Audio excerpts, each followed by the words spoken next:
Alright, Shalom. First and foremost, I'd like to give all the honor, glory, and praise unto Yahweh, Bahashem, Yahweh Shai, Bahashem, Rakhakwadash. Double honors and respect to the elders and to the apostles of the great millstone. Peace and blessing to all Akim that are preaching and teaching this word with 100% truth and sincerity. And unto the men, women, and children that are listening and learning, and unto the Bayat, the double down, the elect house of David that are scattered abroad, I give you my utmost and sincere salutations. Alright, so this lesson is entitled, To Teach, You Must First Be Taught Again. Okay? So in order to be a teacher, you must first be taught. You know? And this is going to be the book of, to get started, we're going to start with the book of Hebrews. Hebrews chapter 5.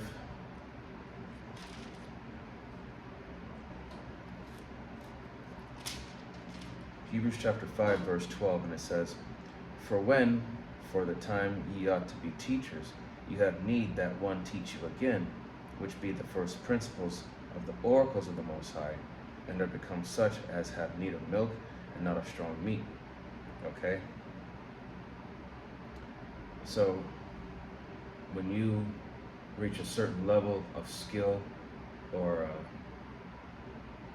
whatever the case, you know, like when it comes to learning something new, you start off with the basics, then you work your way to the intermediate level, then to the advanced, and then to the mastery level. That's how it works. You start from the basics and work your way up. Okay? The milk is the basics. But when it comes to learning a new skill or talent or whatever, you know, you have to go back to being a student. Okay? In verse 13 it says, For everyone that useth milk is unskillful in the word of righteousness, for he is a babe. Okay? So you useth milk, the basics, you are unskillful. You are basically, as they say, a rookie. Okay? In verse 14, But strong meat belongeth to them that are full age, even those who by reason of use have their senses exercised to discern both good and evil. So those who have that experience, full age, that experience, they know. They have that knowledge, wisdom, understanding, and they have their senses exercised about them, so they're able to discern the right from the wrong. And they could share that experience and that wisdom with someone who doesn't have that same level of experience. All right? And now, Proverbs 24:16, it says, For a just man falleth 7 times and riseth up again. And I'm going to stop right there because, you know, we all make mistakes. You know, we all fall short, okay? But that's part of the process of growing is, you know, failure is not exactly leads to success, but failure brings forth growth. Okay, in order to get something right, you have to make a mistake. And you know, it's not like you try to purposely make a mistake, but you know, you try your best to do what you can to not make a mistake, but you still mess up nonetheless. But you know, hey, it's a learning experience. It's a lesson to be learned. And you know, being in this ministry, you know, as prophets, we are teachers, but at the same token, same time, we learn from one another. That's why the scriptures say here in Proverbs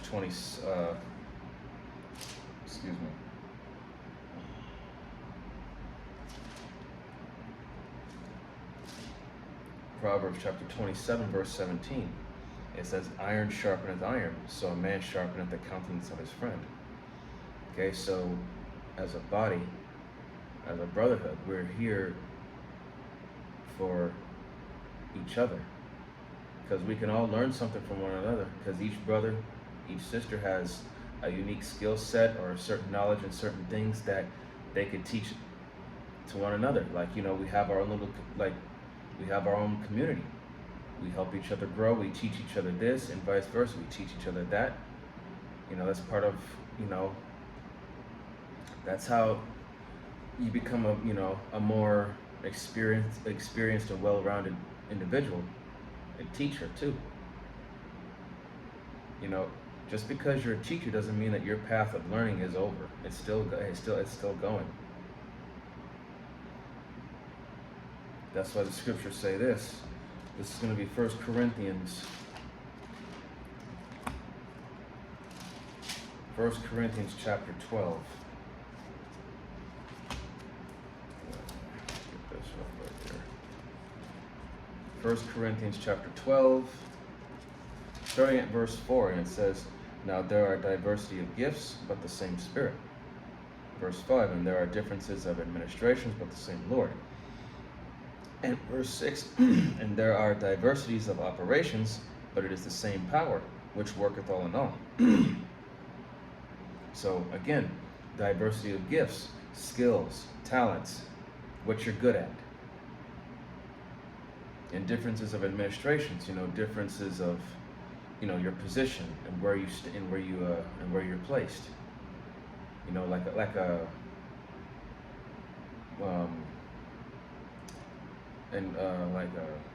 As far as administration, it's like what's your office, like what's your position, like where do you stand within this group? Are you second in command and this is what you do, this is what you handle right here, like you handle paperwork, or are you this guy who goes out and gathers resources, so on and so forth. Now in verse 6 it says, "There are diversities of operations, but is of the same power which worketh all in all." Everybody, if you're within a group or a camp, we all have specific tasks. Okay?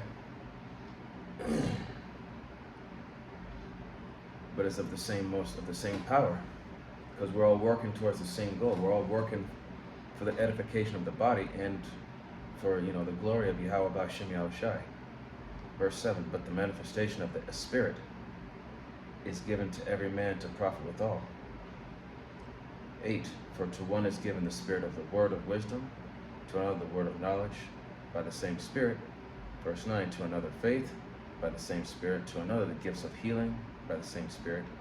Verse 10, "To another the working of miracles, to another prophecy, to another discerning of spirits, to another diverse kinds of tongues, and to another the interpretation of tongues." Okay, so some of us in this truth have the word of wisdom. We have that experience. And to others, the word of knowledge. Some of us are very knowledgeable scholars. Okay, another faith, another gifts of healing, working miracles, prophecy, to prophesy, a discerner of spirits, being able to tell the difference between the good and the bad, being able to read people. You can tell if someone's genuine or if someone's just faking the funk. Okay, diverse kinds of tongues, speaking multiple languages and interpreting different languages. Verse 11, "But all these work at that one and the self-same Spirit, dividing to every man severally as he will." So we all have different gifts, but they're all given from Yahweh B'Shem Yahushai, and we use them for the edification and for the ministry of the church. To build each other up, to be the best that we can be. Okay? Now, let's see where I was going. Yeah. So,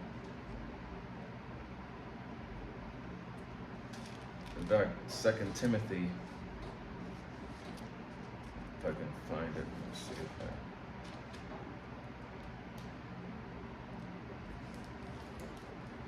Slovakia, give me a second. 2 Timothy chapter 2, verse 5. And this one here,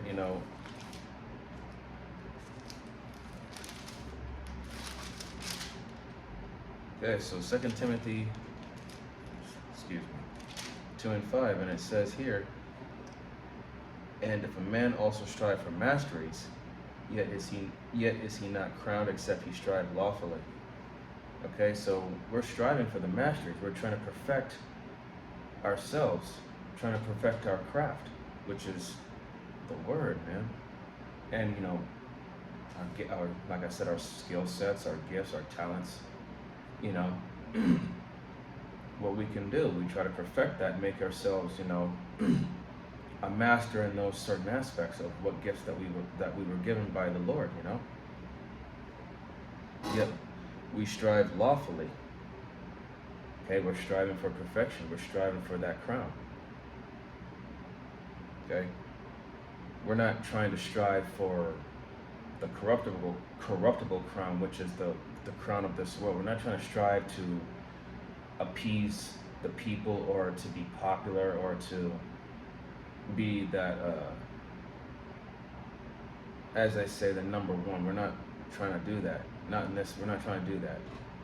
Okay, we're here for each other. We're here for the body, because the cares of this life, the people of this world. As it says here in verse 4, 2 Timothy 2:4, no man that warreth entangle himself with the affairs of this life, that he may please him who hath chosen him to be a soldier. Okay, so we don't involve ourselves with the worldly affairs of these people, because it's none of our business, and it's a waste of time. Now, as far as striving for the masteries, this is going to be the book of Luke chapter 6, verse,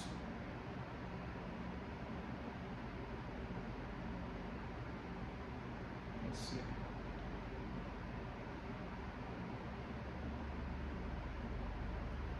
Okay. It says here,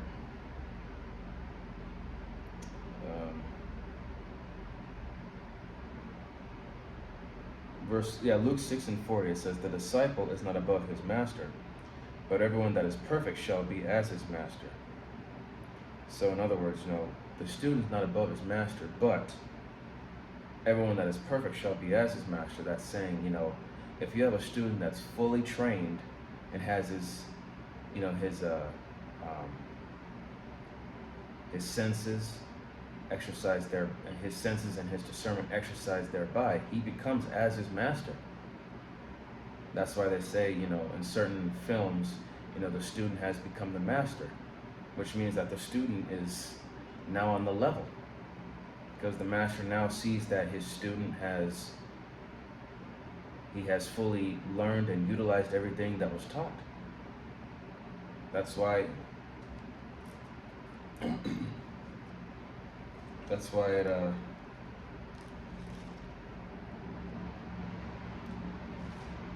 going back to Hebrews,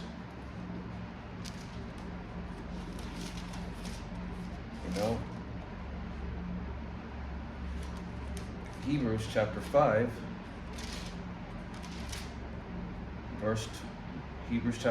verse 12. It says, for the time ye ought to be teachers, ye have need that one teach you again, which be the first principles of the oracles of the Most High, and are become such as have need of milk and not of strong meat. Okay, so you become skilled, you become an expert, or you become a master in one aspect, but remember, there's so many things, there's so much to learn, that you have to become a student in everything. That's part of being taught all over again. In order to be a teacher, you have to be taught.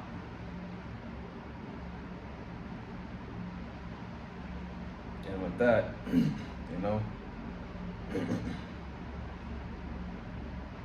and when you become that teacher, you have to pass on that wisdom, that knowledge and understanding to those that are under you, so that one day they become teachers in that specific skill or talent or whatever trade it may be. Okay, so once again, this is to teach, you must first be taught again. All right, Lord willing that this was edifying unto the body and to the sincere believers and listeners. I'd like to give all the honor, glory, and praise unto Yahweh, Bahashem, Yahweh Shai, Bahashem, Rachak Wadash. Double honors and respect to the elders and to the apostles of Great Millstone, Peace and blessing to all Akim that are preaching and teaching this word with 100% truth and sincerity, and unto the men, women, and children that are listening and learning, and unto the Bayath, the Dawadath, the House of David that are scattered abroad. I give you my utmost and sincere salutations. See you in the next lesson, Lord willing. Om Yasharala, Wa Abba Babal, Shalom, Barakatam.